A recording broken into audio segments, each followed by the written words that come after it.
warahmatullahi wabarakatuh dan salam sejahtera lah. Hari ini khusus kita adalah CA01 Komunikasi Efektif. Z009 3 2015. So kita belajar tahap 3 lah. Okay, saya Nuri Farzana akan mengajar kamu komunikasi efektif. Boleh semua? Okay. First dalam kelas saya nak tanya kamu semula. Ada siapa-siapa yang tak masuk lagi ke link Google Meet ni? Dah, semua dah masuk. Okay. Kalau macam tu saya nak kamu semua buka kamera untuk saya nak ambil kehadiran dulu lah. Boleh? Boleh. Okay. Tentang disiplin ni bila saya nak cakap, saya nak kamu semua buka je kamera. Sebab saya tak naklah nanti ada yang tidur. Ada yang buat apa-apa lah belakang kamera tu. Sebab kita online PDP kan. So saya tak tahu apa yang kamu buat dekat rumah. Okay, kamu semua selesa ke berada di rumah? Selesa. Ada yang dah makan? Sudah. Okay. Kalau ada apa-apa yang tak tahu, kamu boleh tanya saya lah. Okay. Tajuk hari ini adalah amalan komunikasi perhubungan. Okay. Tujuan dia, saya nak bagi kat sini ada 5 lah. Iaitu terangkan komunikasi berkesan, saluran komunikasi formal, perhubungan liaison, perhubungan melibatkan rangkaian dan menghubungkan orang dengan sumber. Dan juga akhir sekali adalah hasil komunikasi. Apa yang kamu tahu tentang amalan komunikasi perhubungan?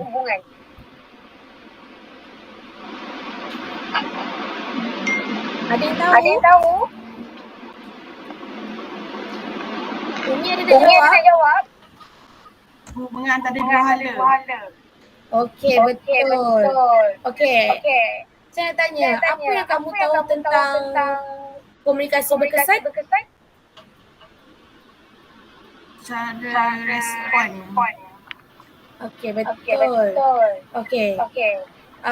Boleh saya nak sebelum tu saya nak tanya kamu lah. Ada yang siapa-siapa tak sihat ke kat sini? Saya sihat. Kamu jangan lupa makan ubat. Untuk next kelas saya nak semua pelajar saya sihat lah. Makan dengan cukup semua. Saya minta maaf sebab hari ni saya terpaksa buat online PDP sebab saya ada urusan. Okey.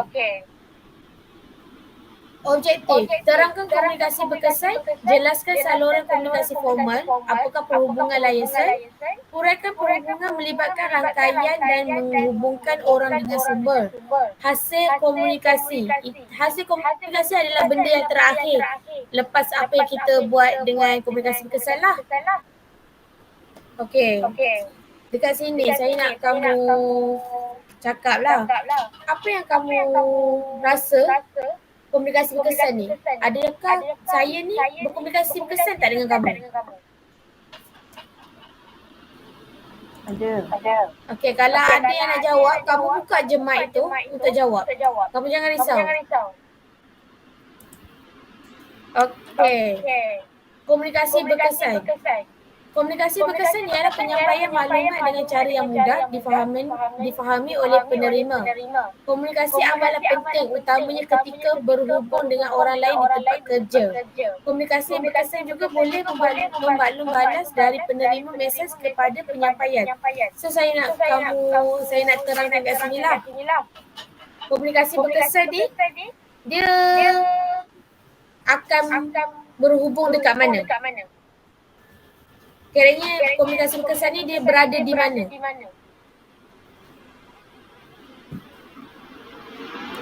Okey, kalau tak tahu, komunikasi berkesan ni dia boleh berada di tempat kerja lah.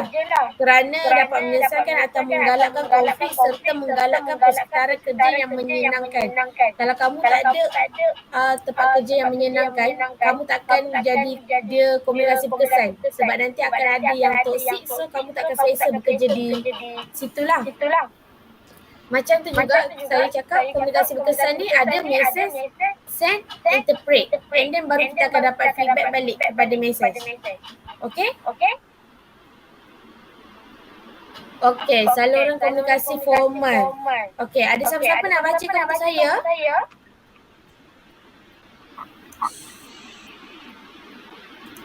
No. Ada. Saya bacakan. Organisasi yang mewujudkan saluran komunikasi formal dan tidak formal, organisasi yang berstruktur tradisional dengan ketua di tahap teratas, para pengurus di tahap pertengahan dan pekerja di tahap paling bawah. Manakala saluran komunikasi tidak formal berada di luar hierarki organisasi. Saluran komunikasi formal ditubuhkan oleh pengurusan dan cara rasmi untuk berkongsi maklumat di dalam organisasi dengan pihak luar. Komunikasi formal terhad kepada mesej organisasi yang tidak boleh digunakan untuk mesej peribadi. Komunikasi formal berbentuk komunikasi bertulis atau oral dan mengikut arah aliran. Okay, thank you Azwa. Okay, komunikasi ni dia ada 3 jenis lah, iaitu komunikasi ke bawah, ke atas dan komunikasi literal atau horizontal. Okay, saya terangkan komunikasi ke bawah lah. Komunikasi ke bawah adalah berlaku dari tahap atas ke tahap di bawahnya, serta seperti komunikasi dari pihak pengurusan kepada kaki tangan lah. Okay, macam contohnya adalah kita. Saya pengurus, kamu pekerja bawahan. So adalah komunikasi ke bawah. Okay, komunikasi organisasi yang tradisional ialah komunikasi aliran, ialah polisi, peraturan dan prosedur. Ia akan perjumpaan bersemuka dalam mesyuarat berkumpulan. Komunikasi ke bawah juga boleh dilakukan melalui surat berita, blog, media sosial, media prosedur, laporan, memo dan surat. Okay. Manakala komunikasi ke atas pula adalah komunikasi yang disalurkan ke atas dalam rantaian perintah. Ia termasuk komunikasi seperti maklum balas, laporan prestasi dan aduan yang disampaikan oleh pekerja bawahan kepada pengurus. Alat yang menggalakkan komunikasi adalah soal selidik, mesyuarat tahap, tetap polisi, pintu terbuka dan juga memberi peluang kepada kaki tangan untuk mengambil bahagian sebagai ahli dalam panel penasihat. Okey. Komunikasi literal atau horizontal. Ia juga adalah untuk meningkatkan usaha koordinasi. Dalam komunikasi literal dan horizontal adalah staf dari tahap yang sama saling berkomunikasi. Komunikasi horizontal juga termasuk berhubungan dan membekalkan dan pelanggan. So, maklumat yang dikumpul dengan cara ini boleh dikongsikan dengan jabatan atau ahli pasukan yang lain untuk di samping menghubung langsung dan mesej bertulis. Komunikasi horizontal bergantung pada alat seperti email. Okey, ada yang kamu tak faham ke apa yang saya terangkan tentang saluran komunikasi formal? Tak ada. Okey. So kita next lah. Okey. Perhubungan liaison. Perhubungan liaison adalah perhubungan kemahiran interpersonal yang digunakan apabila berhubung dengan orang di luar bidang tugas, baik dalam maupun di luar organisasi.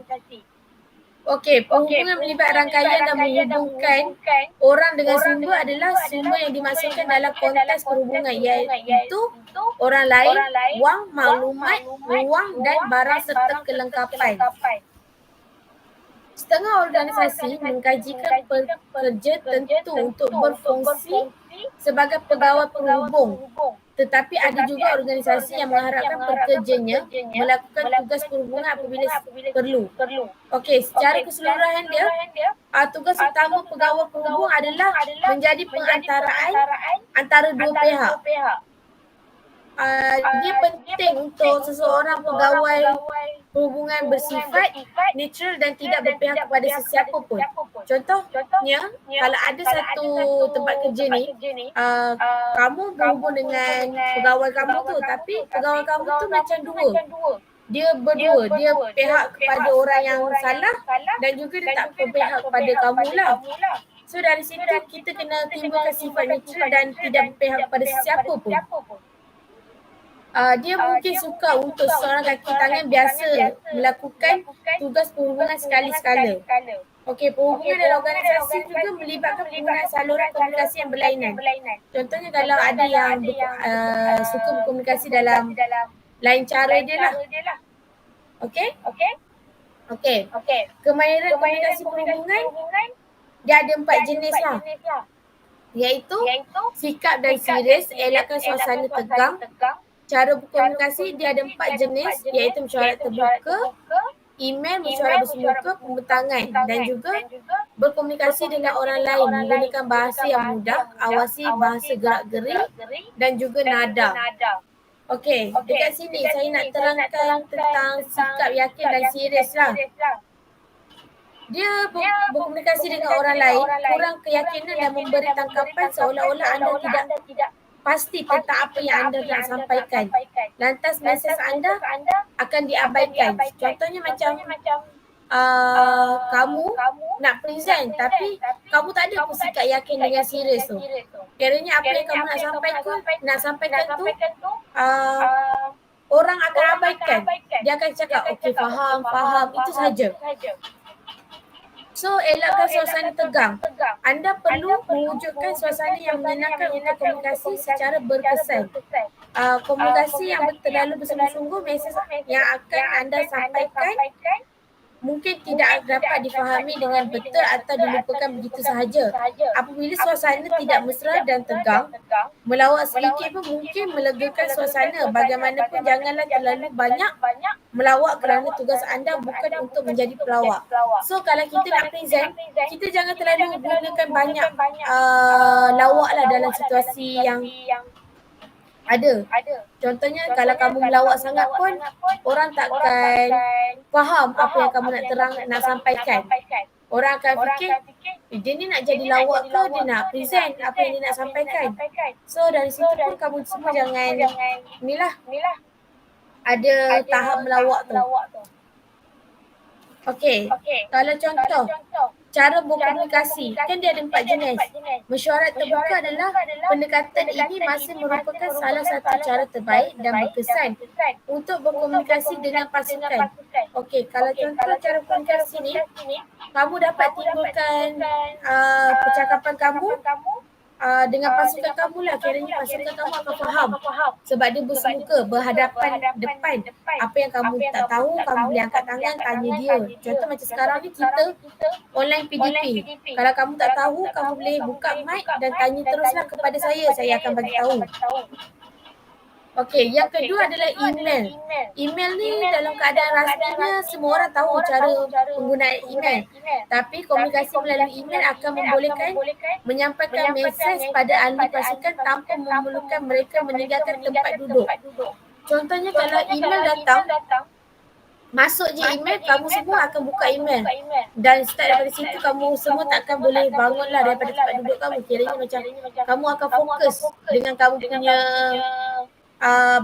sesuatu benda tu lah. Okey. Mesyuarat bersemuka. Pakar telah membuktikan bahawa ada orang yang lebih mudah memahami komunikasi jika disampaikan dengan cara bersemuka. Kekalkan hubungan mata semasa bercakap dan biarkan mesej meresap. So, mesyuarat bersemuka ni pun sama je macam online. Contohnya kalau online kita takkan duduk satu table ataupun satu kelas secara bersemuka lah. Sekarang ni kita melalui online. So kamu semua kena join saya punya Google Meet dan kita bercakap secara berhadapan kamera. Tapi kamu kalau macam sekarang ni kamu tetap juga kena kekalkan mata kamu untuk melihat anak murid kamu lah. Okey, pembentangan. Dia dapat menangkap mesej dengan lebih mudah beserta gambar dan bunyi. Pembentangan ni dia boleh menggunakan dalam Microsoft, PowerPoint, Canva, benda yang aplikasi yang dah tinggi sekarang ni lah. untuk berkomunikasi untuk memberi mereka peluang bertanya sekiranya kurang jelas tentang sesuatu perkara. Okey, saya nak tekankan kat sini, ada kamu semua tak faham ke apa yang saya sampaikan? Ke terlalu laju ke? Faham puan, okey je. Okey, kalau macam tu kita pergi kepada komunikasi dengan orang lain. Komunikasi dengan orang lain ni dia ada 3 jugalah jenis. Menggunakan bahasa yang mudah. Okey. Saya nak tanya, bukan nak tanya lah, saya nak tanya kamu, apa yang kamu tahu tentang menggunakan bahasa yang mudah?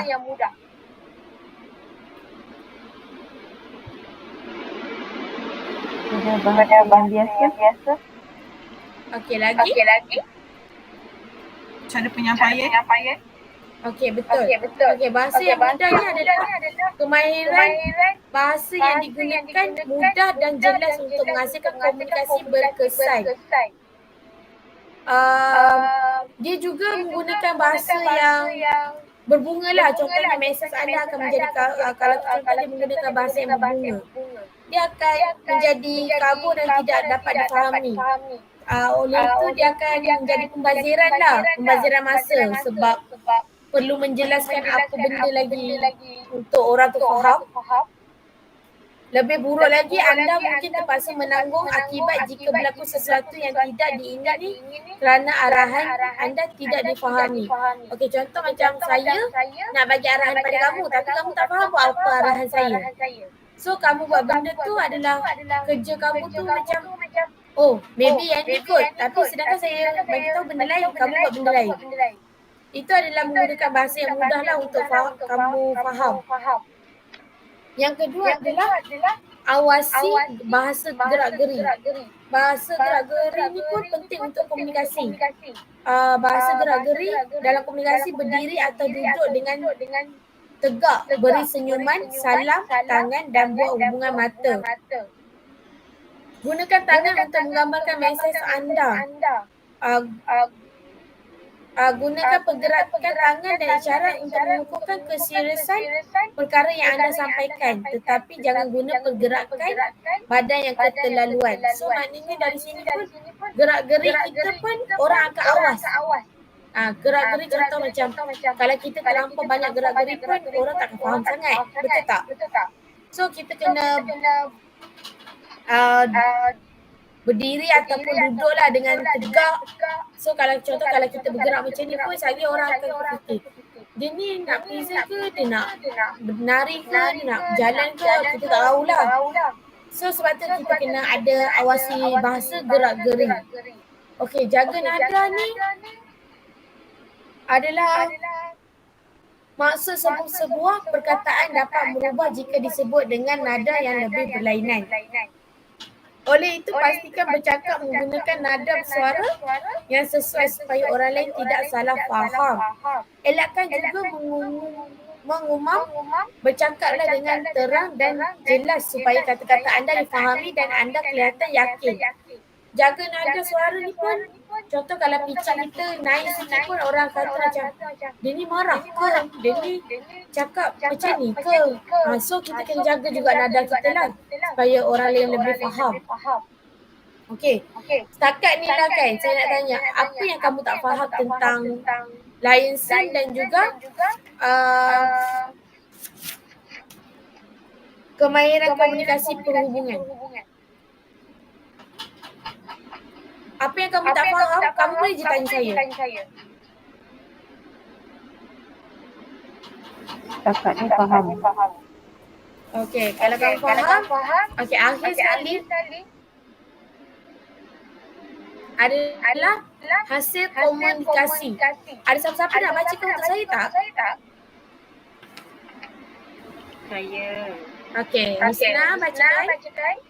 Hasil komunikasi. Hasil komunikasi adalah maklumat tertentu yang berkongsi dengan ahli pasukan yang lain. Ini termasuk arahan atau pengumuman dan maklumat yang diperoleh oleh melalui komunikasi horizontal.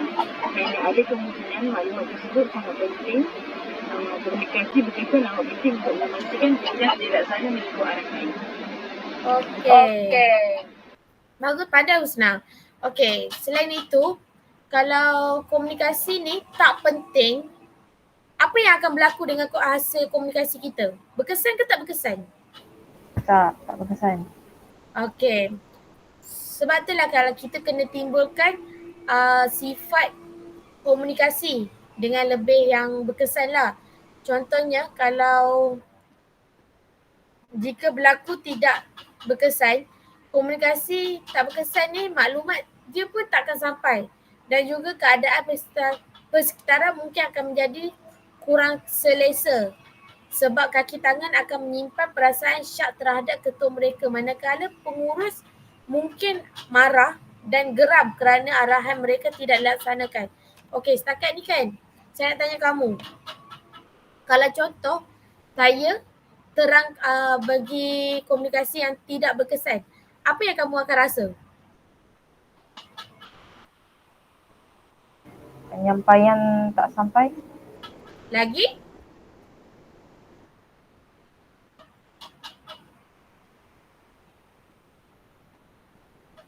Okey. Kalau penyampaian tak sampai tu pun betul juga. Tapi kalau contoh pekerja saya tak ikut pun arahan apa yang saya nak buat. So kat situ pun saya mungkin akan marah sebab dia tak buat apa yang saya arahkan. Sebab bila pekerja dengan pengurus bercakap, tapi pekerja fikir lain, pengurus fikir lain. So apa yang nak disampaikan tu pun tak dapatlah mesej dia. Okay. Thank you.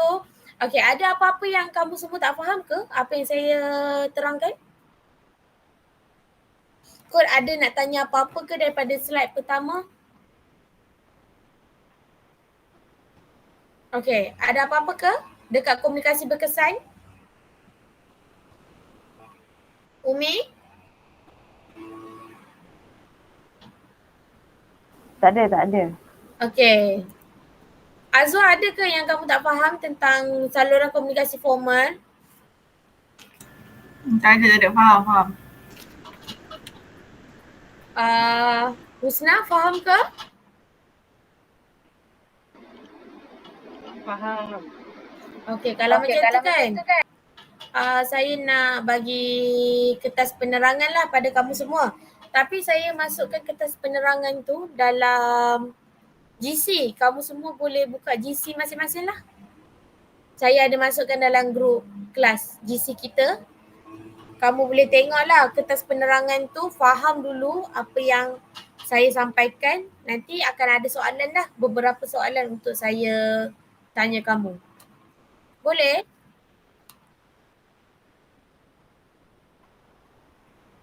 Boleh.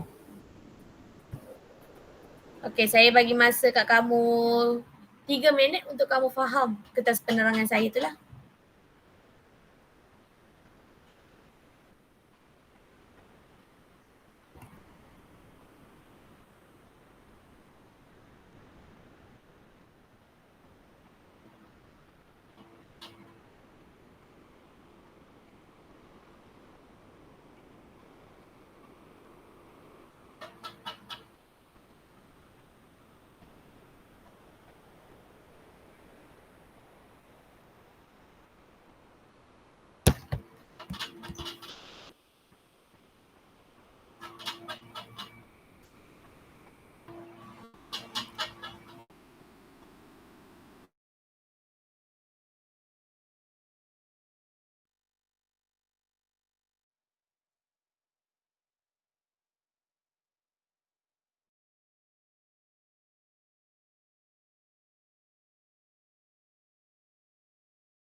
Okey, semua?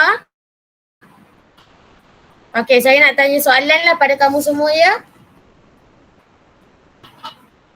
Okey, berikan takrif komunikasi berkesan. Apa jawapan dia? Ada siapa-siapa volunteer? Kalau tak ada, saya panggil je lah.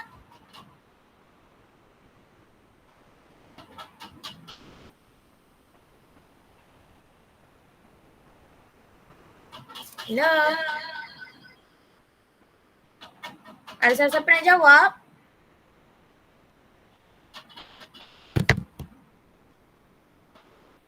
Apa dia tadi ulang lagi sekali? Berikan takrif komunikasi berkesan.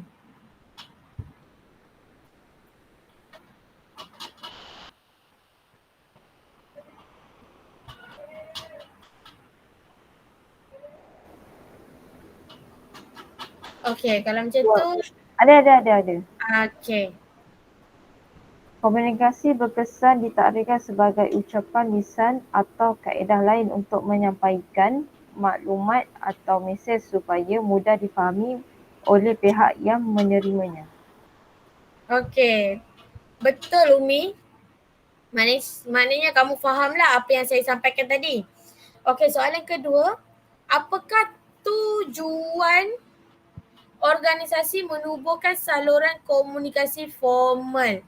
Dia minta tujuan organisasi. Ada siapa nak terangkan pada saya? Jawab.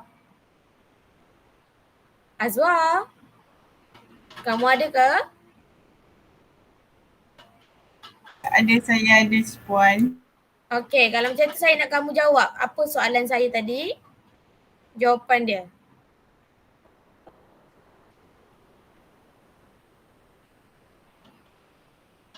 Azwa?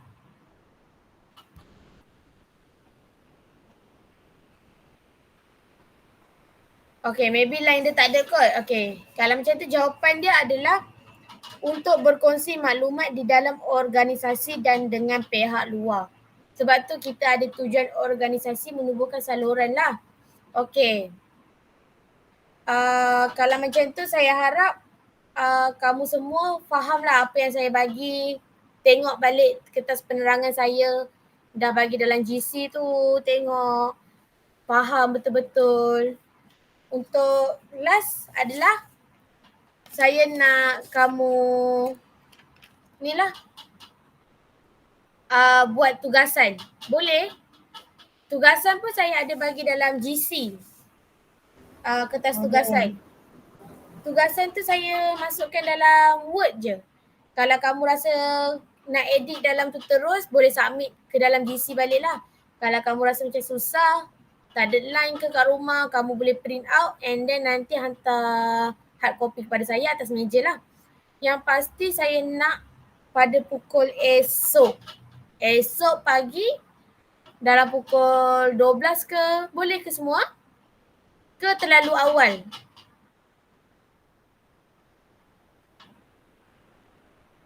Hello? Boleh. Okay, kalau macam tu saya nak bagi ringkasan lah mengenai apa yang kita belajar ni. Apa yang kita belajar tentang amalan komunikasi ni adalah benda yang sama apa yang saya buat dengan kamu sekarang ni. Sebab tu kita kena adakan komunikasi berkesan, komunikasi formal, tidak formal, apa semua tu lah. Okay. Next yang akan datang, saya nak minta kamu semua bersedia. Tapi saya tak akan buat online PDP dah lah lepas ni. Sebab saya tahu ada yang tidur, ada yang tak tahulah buat apa kan belakang saya. So saya akan buat semuka lah. Tajuk yang akan datang adalah kemahiran asas perundingan. Saya harap kamu semua bersedia dengan tajuk yang akan datang. At least kamu boleh survey sikit lah dekat Google ke tentang kemahiran asas perundingan. Boleh? Okey, kalau macam tu kelas saya akhirilah dengan saya punya kelas. So saya harap kamu semua faham apa yang ni dan juga jangan lupa hantar tugasan saya pada esok. Dan yang mana yang saya nak submit tu esok pagi, esok tengah hari pukul 12 ke pukul 1 submit saya punya tugasan, okey? Kalau kamu tak submit, maknanya saya anggap kamu semua tak buat saya punya tugasan. Okey. Sekian, terima kasih. Terima kasih.